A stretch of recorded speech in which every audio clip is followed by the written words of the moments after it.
and welcome to another episode of the Agile Uprising podcast. I'm your host, Claudia Orozco-Gomez, and my co-host, the crazy person who let me take the wheel today, is Hrcsko.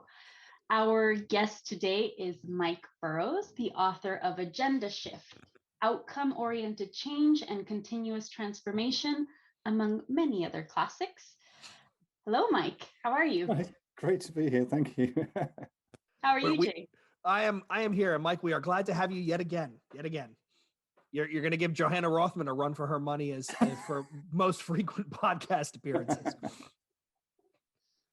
So Mike, I'll start us off, Claudia. So, I mean, it's been a big year, right? It's been a big year for Agendashift.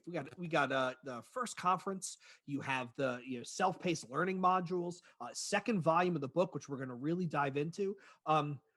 Was it being locked in the house that led to all this inertia, or how did all this just come together all at the same time? It's I think last year it did feel a bit like that. So I did the audiobook of Right to Left last year, and that was partly being locked down and everything. This year, after publishing the second edition of the Agendashift book, it just felt like 2021 was a year not to squander. Really make the most of it, and the conference. The conference wasn't even my idea, actually. I thought a conference would be a wonderful thing to do, one day when we're grown up. And other people were actually really keen that we did it and did most of the work towards it as well. I mean, and I was just so grateful that it happened that way. The Academy is a joint venture with my friend Kjell Torre Guttormsen. It's based in Norway. Right, you've got your self-paced learning, which I'm a part of. Yes, that's right. And we've got a 3-level curriculum in mind. We haven't published it yet, but the first self-paced module is out. I'm busy recording the second, and I've got big plans for the third one. All of which touching on things that different parts of the book cover. And it still feels like things are moving forward, which is really cool. We'll get to things that weren't necessarily documented in the book. Developing new tools that even now some of the partners are testing out. So we just keep on moving forward, and that's what I love about it. I said before, the day we say it's done, possibly the day it dies. I love that process. Yeah. So you were talking about tools, and one of the tools that comes out in Agendashift, your first one, and when I say this is the one that you've said you start every workshop with. So Yep. Celebration 5 Ws. Yeah. Just thinking we could give our audience a taste of this celebration. How do you feel about that?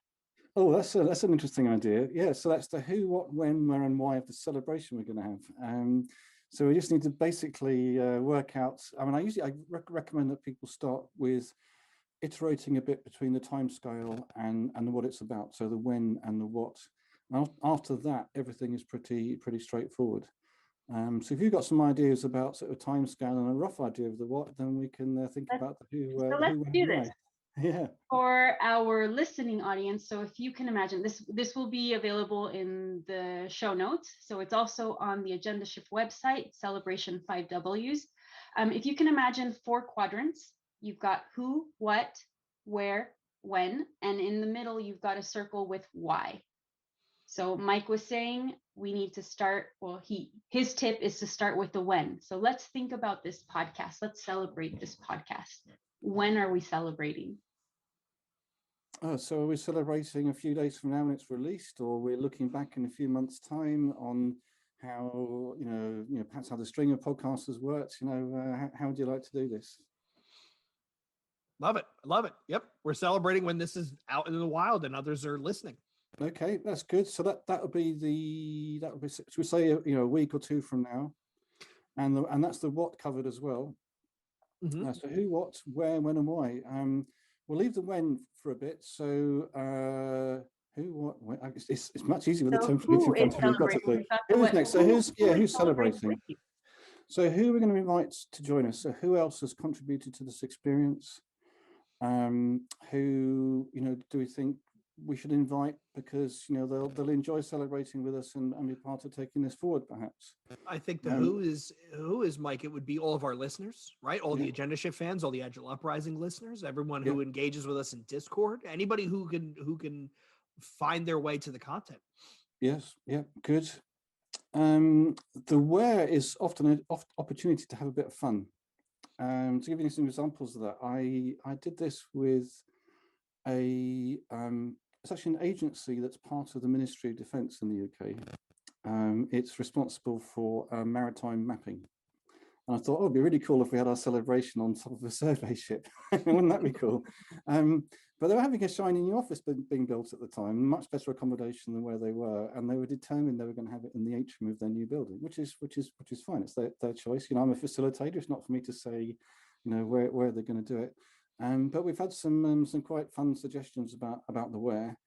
Of course, now since the pandemic, most things are happening online rather than in a location. I don't know how big a venue we would need to get all your listeners in. I used to say, when I ran a global department at an investment bank, we'd have had to have hired a nightclub or something to get enough people in. Yeah, I'm thinking based I'm upon more of a dive bar person. Yeah, I'm definitely more of a dive bar person. Yeah, let's put it this way. There are reputable musical establishments in Philadelphia that would be offended if you called them a dive bar, but they're really a dive bar. But yeah, that's probably about the size. If you're thinking in terms of concert attendance, about a 1,500 cap, a 2,000 cap. That's about right. Yeah. We need a pretty good venue for that. We'll come last to the why. Some people are surprised that I finished with the why rather than start it. I always say, start with why. Great title for a book, terrible advice. Because you kind of need to creep up on it. And actually, very often, it's really important to understand who we're doing this for. What are we doing? Why are we doing it? Kind of follows from those kinds of questions. And just to jump straight to the why is actually quite difficult in terms of the thinking process. Now, in terms of leading with a why afterwards, well, that can be great advice. But actually coming up with that why statement, that purpose statement, that can be challenging, and it's something worth getting right. It's something worth spending at least a few minutes on. Things like our strategy reviews really depend, for example, on doing a little bit of homework before we come up with an ideal statement or a purpose statement for each layer in our strategy review. So this is an idea that applies not just to the Celebration 5W tool, but in general. So if we're celebrating our podcast, why are we celebrating? So why is it important? We've got our when, what, who, where. Yeah, I guess you get different answers from different participants, wouldn't you? I mean, for me, it's a chance to get some exposure. I mean, it's a chance to share some ideas. Perhaps people will be aware of the books or the tools or Agendashift or the Academy or whatever that they weren't previously. For you, a chance, I hope to produce another interesting, exciting episode. And for your listeners, again, hopefully they feel educated and entertained, and wherever on the spectrum they want to be on that, hopefully we find the sweet spot for them. Yeah, hopefully. Jay and I think we're far on the Agendashift spectrum right now. So that's hopefully we can share some of that insanity with everyone else. That's my why is and truth be told, I talked to Mike about doing this episode ages ago, but we wanted to wait until the second version of the book came out. And my why is I think there's a lot of value in exposure to not only the book, but the courses and the self-paced learning. There's a lot there. And I'm going to lead off with a statement that was made by one of our Discord posters. So we have separate sub-channels, Mike, where if we're all reading the same book, we just spin up a channel so we can share insight. And there was one of our posters by the name of Don, and I'm going to butcher his last name. I think it's Don Idle. He made the remark, he was live blogging as he was reading through the book. Like, okay, I just finished chapter 2. I like that. Chapter 3, okay, it didn't start off great, but I really like it. Something like that. And at one point he makes a remark where he actually said early on, there's a lot of theory here left on the table. Mike doesn't really go into the theory. And then chapters later, he actually not countermanded what he said, but he said, you know what? The theory is just enough, but not just because. And he made the remark that there's enough theory in the book that you can understand where Mike's thinking is coming from, and he gives you enough seeds that you can go follow it down whatever path it leads you. But it's not like some of the other books that we read in the Agile space where it's all about the navel gazing is like 700 pages and the actual praxis is 200. Where Claudia, I don't know what your thoughts are, but I think Agendashift is 90% praxis, which is what was so impressive. And then the rest is, well, here's why you want to do this. But if you really want to know, there's this guy by the name of Deming you want to look up, right? Like you give enough without repeating ad nauseum. Yes. I'm right there with you. I think, Jay, you and I both wrote down in our notes for the show, experience before explanation. And it's like that first chunk, the first half of the book, or maybe even more than that, the first 3 chapters, really, it's all about experience. It's all about the exercises and the workshops, and it's guiding you through.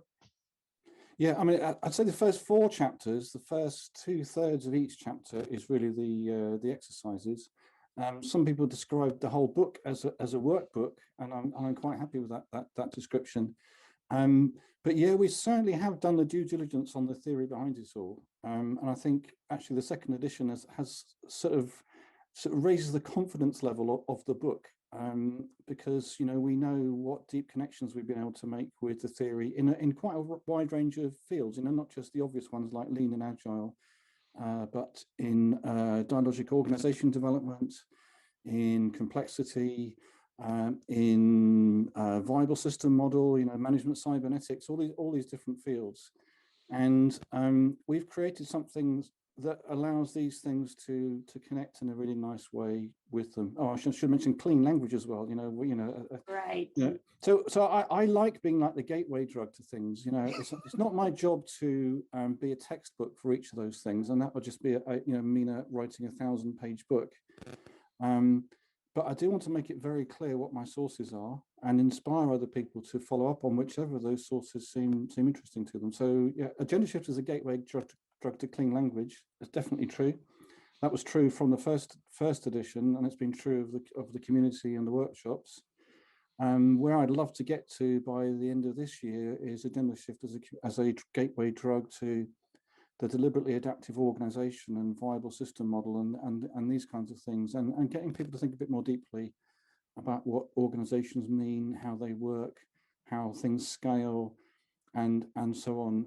The idea of just scaling up agile process, that's fraught with difficulty. It's a bit hit and miss whether it works, and it has a tendency to amplify agile's dysfunctions more than it amplifies the good stuff, which not to say that it can't work. But if you don't understand the difficulties, you're more likely to fall into those traps.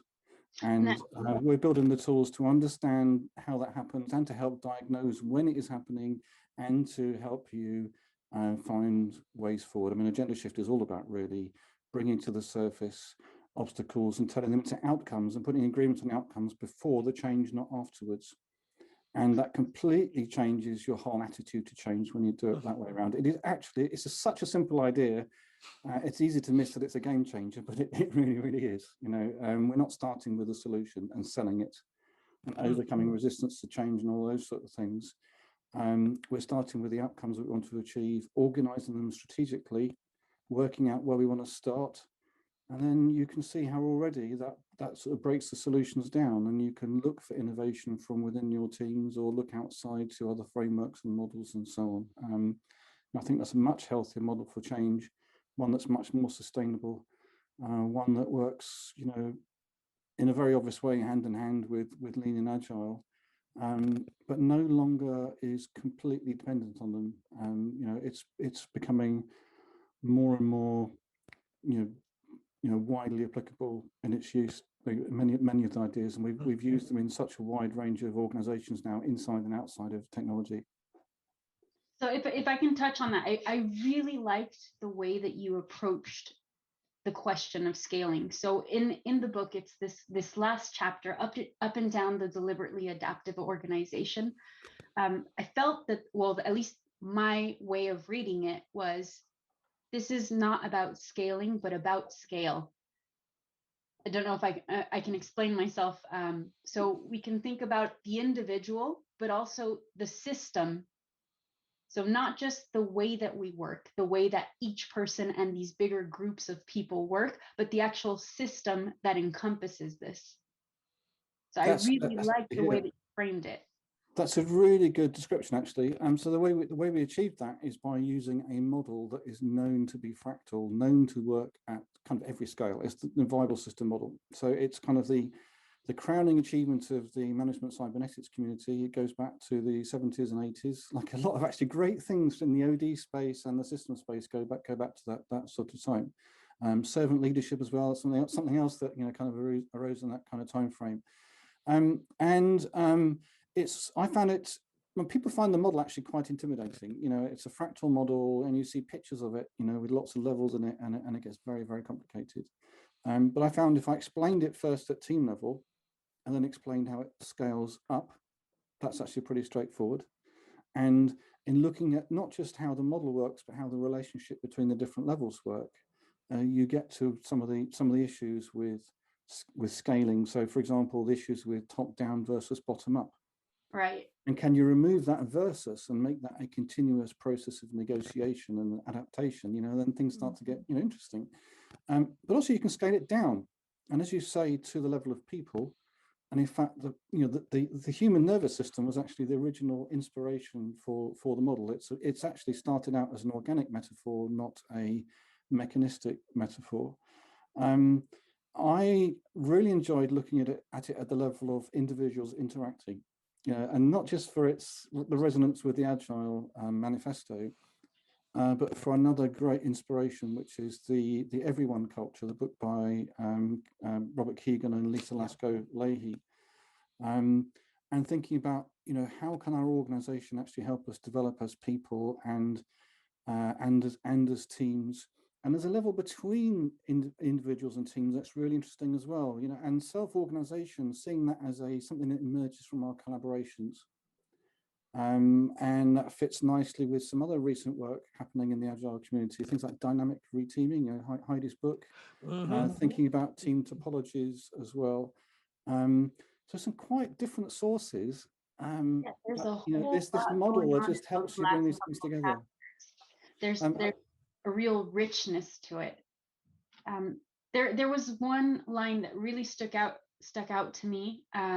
Intent must be translated to make it meaningful to each team. Yeah. And I'm paraphrasing. So the risk of the parts not adding up to the whole. And then that's where you go into the different ways of scaling your 3 different approaches that you mentioned. Yes.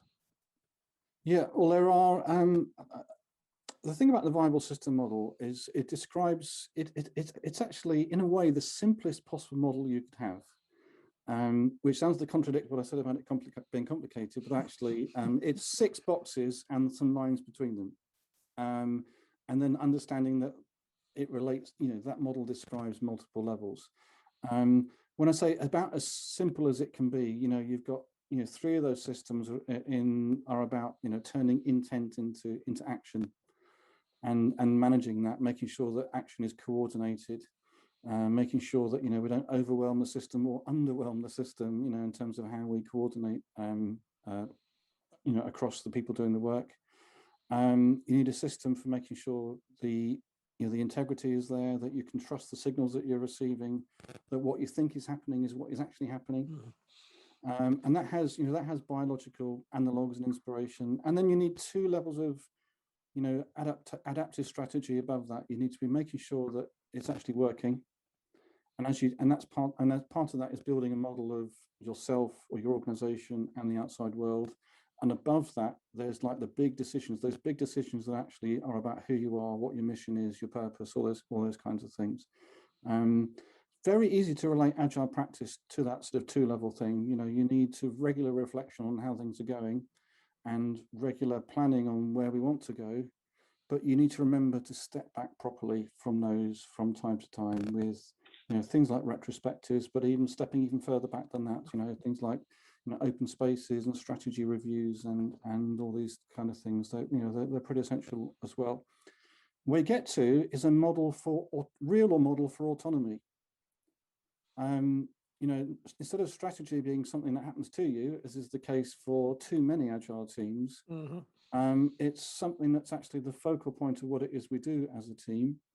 And it's something that's negotiated with the teams around us and the organization around us and so on. If you're into OKR, very, very sort of familiar sorts of ideas. But we can put OKR into, a framework that's been around even longer than OKR has. Yeah. Right. We have an interview coming out soon with Alan Kelly, who wrote Succeeding in Agiles with OKRs. Yes. Alan was great. He was a great guest. He was really funny. I mean, to the point where we could have went another 90 minutes easy. Yeah. Well, I wrote the foreword to that, so I endorsed that book as well. So that's I'm really glad you got Alan on. And I actually think, Mike, I think you do come up in the intro where we talk about how I came across the book from you saying you wrote the intro. Right. And I shared it with another Uprising guy where I said, hey, you were just talking about OKRs. You weren't sure how they really worked. I just came across this book. Let me know if it's any good. And he read it and he came back. He's like, Jam, 50 pages is, you got to buy this. I'm like, oh, Mike Burrows, like another one. But it's a good read. I don't want to repeat what's going to be interviewed, but I actually really admire how strong a stance he takes for bottom up. Now, I'd actually like to go away from bottom up and top down, as I've already described. But given the dark side of OKR, management by objectives, I think it's really important to understand how bottom up can work. And in the context of agile teams, it can work really well. I fully related to how Alan described it, and wholeheartedly endorsed the book. Yeah, there was a line that I took away as well. It's a funny kind of autonomy when strategy is something that happens to you. And I think you repeated it a few times in the book. So I thought, okay, at least twice. Coming back again. I've heard it. I want to read it again, and it came back.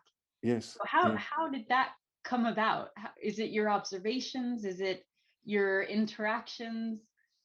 Yeah, it's one of my observations. I sometimes you probably know I'm a pretty positive guy. I certainly don't like criticizing things when I don't have a constructive answer to them. In my more negative moments, I think it would be fun to produce a blog post of agile ironies, and I can think of a long list.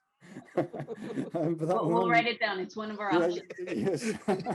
The whole, the one that's most often noticed is like the individual and interactions over processes and tools, and we so often see that backwards. But to see the amount that agile rightly promotes autonomy, and then you see so many teams that have very little say in the work that they do and how they work. It's actually really depressing. And I use a deliberately humorous and provocative phrase to just draw people's attention to that. It's one and part of the process is when you realize you're onto something like that, and is to practice using it. So, I'll tweet it, I'll put it in LinkedIn, see what kind of response I get. Like my definition of done is probably my most famous example of that. Someone's need was met. It now has its own URL, agendashift.com/done. And it is, it's deliberately provocative, a slight bit of edge of humor to it. 99% of people who read it get it straight away, get the point that I make. It offends maybe the 1% of people that are offended by the idea that I'm subverting their definition of done.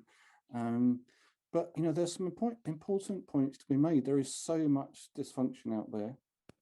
In a way, we shouldn't be surprised that that's the case. I suppose maybe in a way, mediocre is maybe the median agile implementation is probably likely to be mediocre in some way. But every agile team should, pretty much by definition, be striving towards being better than that. And there are some very obvious and glaring ways, some traps that agile keeps falling into. People who should know better, explaining agile in ways that actually leads people into those traps rather than out of it. And that's why I wrote right to left. I was so sick of Scrum being described as a backlog-driven process. I thought, well, and it kind of has as Alan has as well. Think about how we can look at it in a very different way, not as being driven by the backlog, but the backlog is at best an expression of, the sprint backlog is an expression of just what our best way of achieving our current goal. And any backlog after that is just, well, maybe some ideas we want to keep up our sleeves, but not to see it as something that we want to plow through. Teams need to understand how that can work before they can start shift away from being, heads down, backlog driven, mediocre process, mediocre results. So there's a few examples like that. There's a few red button issues where I think it's actually right to keep pointing out that there is this real problem in Agile, real tendency in Agile that we need to remind people to avoid, and a few pithy, memorable statements to describe them, is hopefully a way of leading more people away from them. Well, this statement kind of begs the question of invitation, and I know you bring this up in every chapter. Who's invited? Yes. So it's all very participative. Yes. So my question to you is, who's inviting? Yes, well, that's a good question. I mean, as you could look at my books, and maybe Daniel Mezik's at the same time, and he talks about inviting leadership. He puts a lot of focus on the invitation. I'm approaching the question of invitation from a slightly different angle, sort of looking at every feedback loop of your organization, every meeting that you have, as an opportunity for leadership, and then thinking about how you invite people into those opportunities for leadership. Another good model is the host leadership, Mark McCurgow's model, and the host of, I mean, if you do a lot of facilitation work, as I do, the host of the meeting has their responsibilities are rather different to the responsibilities of someone who has ownership for delivering something. Oh, we're not just timekeeping. Not just timekeeping, yes.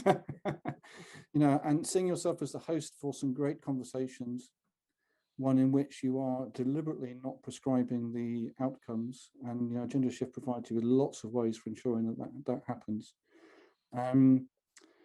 There's an interesting bit that happens before the workshop happens. Getting the right people there. It'd be great if it was everybody. It can't always be everybody, but you do need a representative group. I recommend at least 3 levels of organization represented. You want representatives of anyone who's likely to be impacted by change. And as you go through the process, you realize that a really crucial thing isn't just how you, in the end, describe your outcomes, but actually identifying obstacles that most people will relate to, and writing them in a way that people don't feel judged by them. And those obstacles aren't just solutions dressed up as obstacles, lack of my favorite solution and that kind of thing. So there's a few sort of things that you do differently when you have the right people in the room. And very often the solution, whenever we hear of these conversations not going as well as they might have done, and I ask who was invited, the conclusion is often that not enough people were invited. And with more diversity in the room, more layers represented, then the conversation is deeper, because you've got more people closer to the problem and people with authority working together, and also more respectful, because you're going to be sharing with people who represent perhaps some of the people that otherwise you might have been judgmental about. Invite as many people as you can, get the diversity there, get the levels of the organization represented, get the customer represented as well if you can. And I've had a few examples of that. I've had, in terms of seniority, I've had a new starter sat next to someone from the C-suite, and I think it's just fantastic. Wow, that's been an interesting experience. That's happened to me twice. I had a similar experience when I was at UBS. I was an associate director about to be promoted to a director. And I went on a week of management training, and someone very senior from the other side of the Atlantic, MD, on the business side, I was in IT. So one of my senior sponsors, effectively, I spent the week sat next to. I mean, it was almost a coincidence. He was there as much for the golf as he was for the training, I think.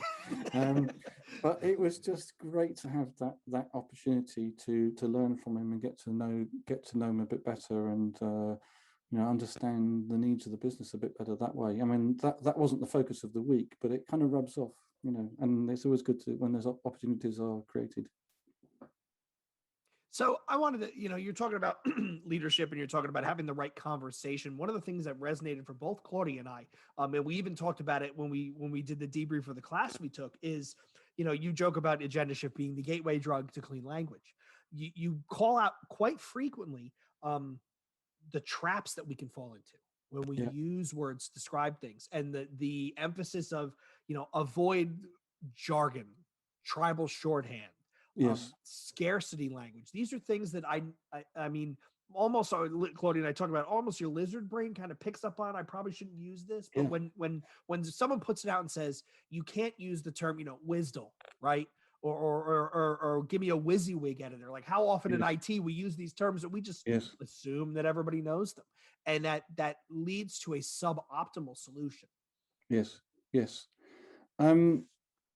There's quite a lot going on there. I mean, we knew with clean language very early on. To understand clean language, you've got to understand that it's about asking questions that don't just convey the assumptions of the questioner. And if you want to ask better questions with more surprising and interesting answers, and help your clients in that conversation build a model of something in their heads, either explore a model that exists, or help them build a model that perhaps didn't exist before. The less you impose your language and your assumptions on that model, the better. And clean language is really great for that. And doing the 15-minute photo exercise, which is the game that we built from it, it just heightens your awareness. Start when you catch yourself doing it. You catch yourself imposing your assumptions on a conversation in a way that was actually unhelpful. You've just closed off a whole interesting avenue. You've closed off a range of potential solutions, for example, or potential problems for that matter. So we're training people to ask better questions, whether it's the canonical clean language questions or just being more careful with how they question. The kind of stuff you talked about, jargon, judgmental language, those kinds of things. That's about the obstacles. Going back nearly 2,000 years ago now, Marcus Aurelius said, the obstacle, what stands in the way becomes the way. And it's really important to choose the right obstacles. So I go a bit further than that. How you frame those obstacles is really important as well. You want, in the end, obstacles, first of all, that lead to some great conversations. And the reason or the way we identified these problem areas was actually in debugging the workshop.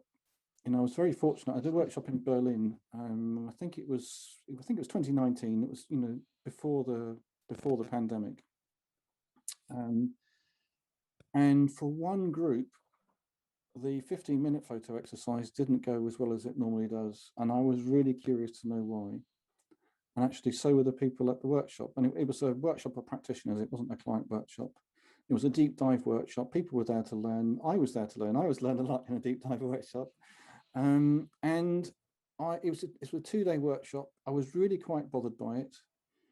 And I had a sort of a light bulb moment overnight. And we spent some of the second morning actually working out what had gone wrong, or testing my assumptions as to what had gone wrong. And we looked back again at their assumptions. They were way too high level. They were way too, they were trying to sell a theory. And it's a theory that other people wouldn't necessarily have bought. Right. So they were already even including the word agile in an obstacle is a problem. Mm-hmm.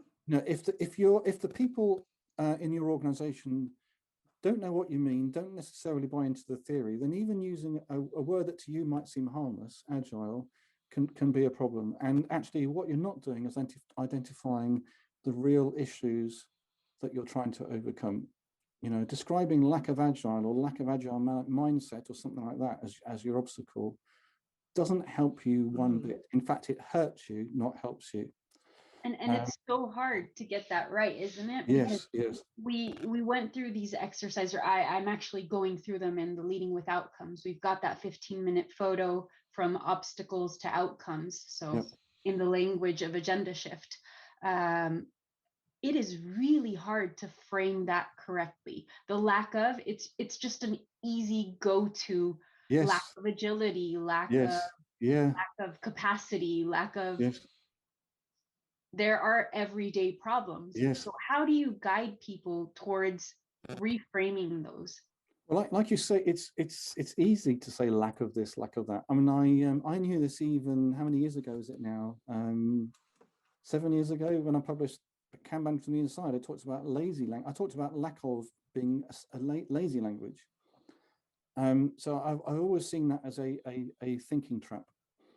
And this is before I knew clean language or anything else like that. So you're trying to get to what is the real problem. With lack of language in particular, usually you're trying to sell a solution. Sometimes, and these are actually more difficult but interesting examples, and what you've actually identified is just one half of an imbalance.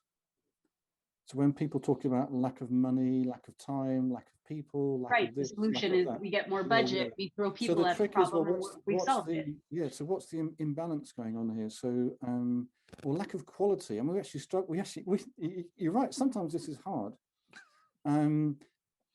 I remember having a quite difficult conversation about how to reframe lack of quality, and then we discussed it in one of our weekly Zooms. And Andreas Fittler came up with something. It's an imbalance.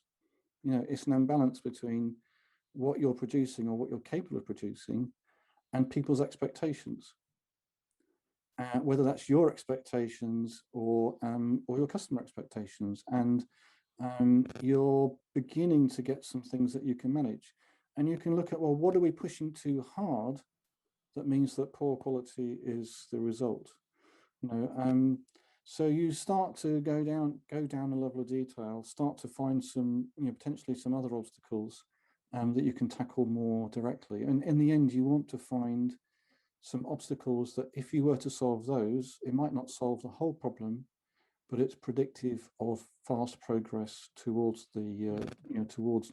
something good. Act on lead measures is how the 4DX, 4 disciplines of execution, call that. I think a number of in the lean and agile community are getting wise to the idea of finding lead measures, things that predict where it is we want to get to, not get the whole way, but at least some of the way. 15% solutions from liberating structures as well. You don't have to find 100% solutions for everything. Right. So if you always needed 100% solution, then we could go back to waterfalls. We can also feel your ties to Kanban, from obstacles to outcomes to options. So yes. Options are the way that we move those things forwards. These are Yes. these experiments, the way that you frame or guide a way towards experimentation. Yes. That's chapter 4. It's still called the elaboration chapter, which is what it was called in the first edition. Perhaps I'm so close to renaming it to ideation and experimentation. Perhaps I should have done. I just liked the one-word titles that all the other chapters were, so I didn't. But we've put a bit more work into the ideation process now. There's a bit, you can see a little bit of design thinking in there.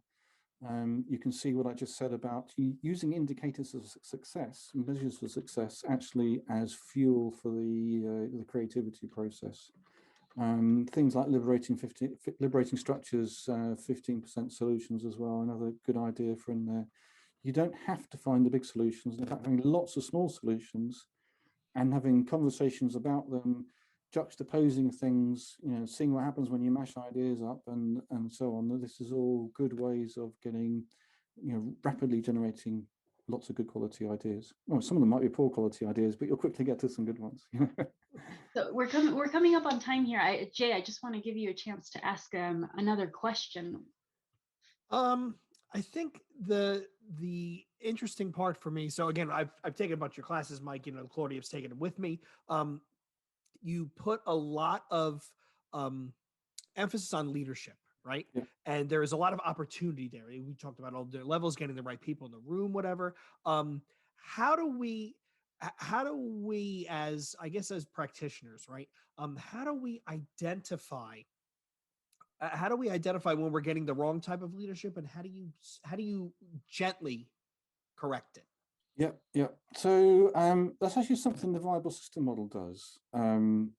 It's in terms of spotting some of the dysfunctions of leadership. I mean, the dysfunctions of command and control have been known for a long time. It's not a new idea. Agile didn't invent the idea that command and control is problematic. You know, we've known this for a long, long time. And if you've looked at things like, you know, commander's intent and things like that, you'll see one way of moving away from that. You know, the idea is clearly stating intent, and you can actually describe strategy that way. Goals, objectives, and so on. And being really clear about those is one really important job of leadership, but it's not enough on its own.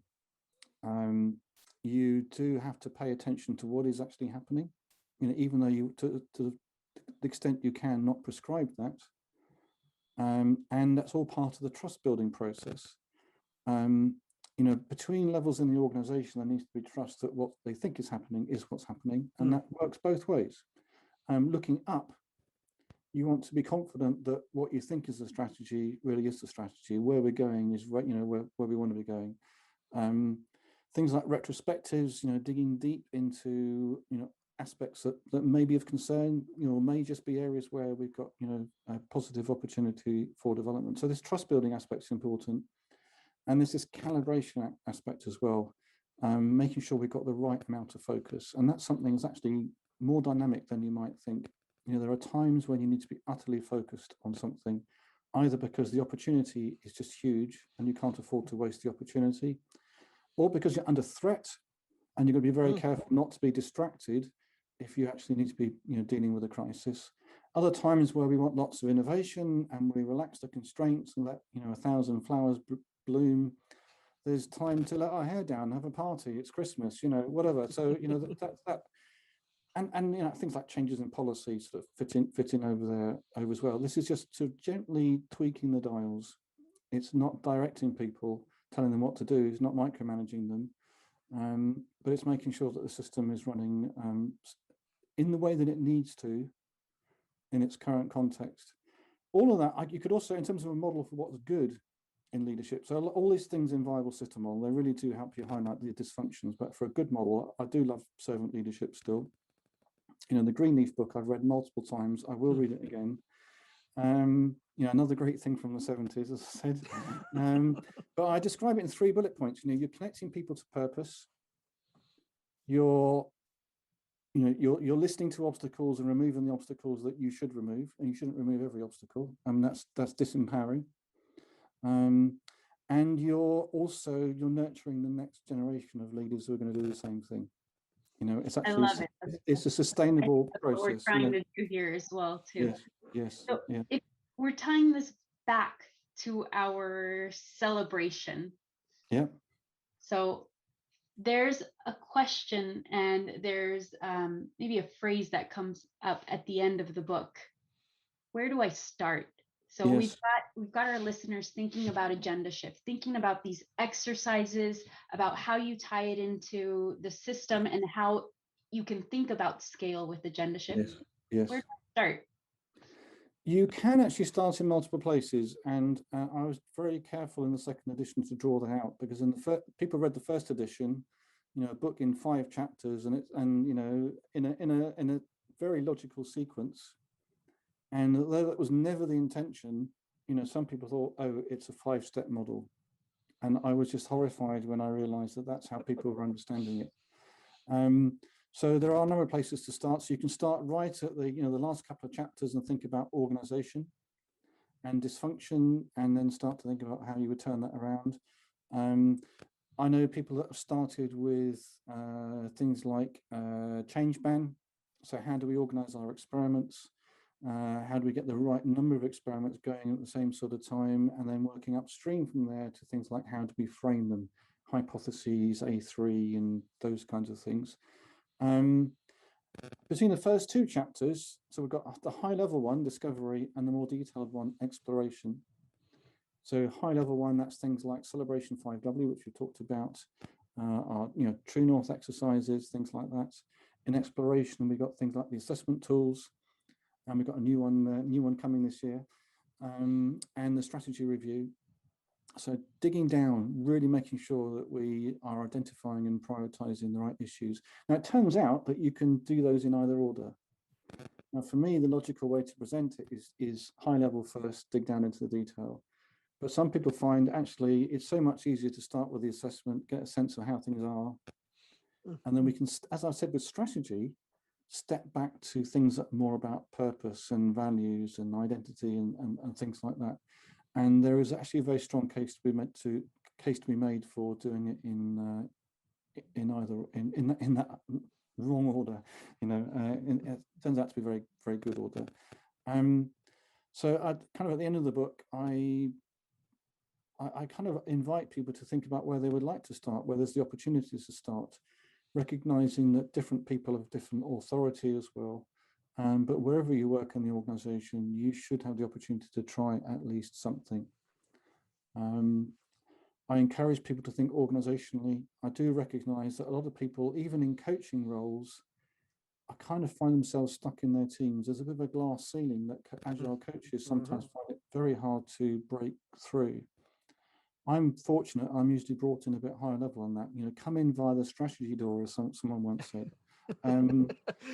So I have every sympathy with those that find themselves stuck at team level, identify organizational issues, and actually find it very difficult to get people engaged on them. In a way, the book is written for them, but I also recognize some of the challenges involved as well.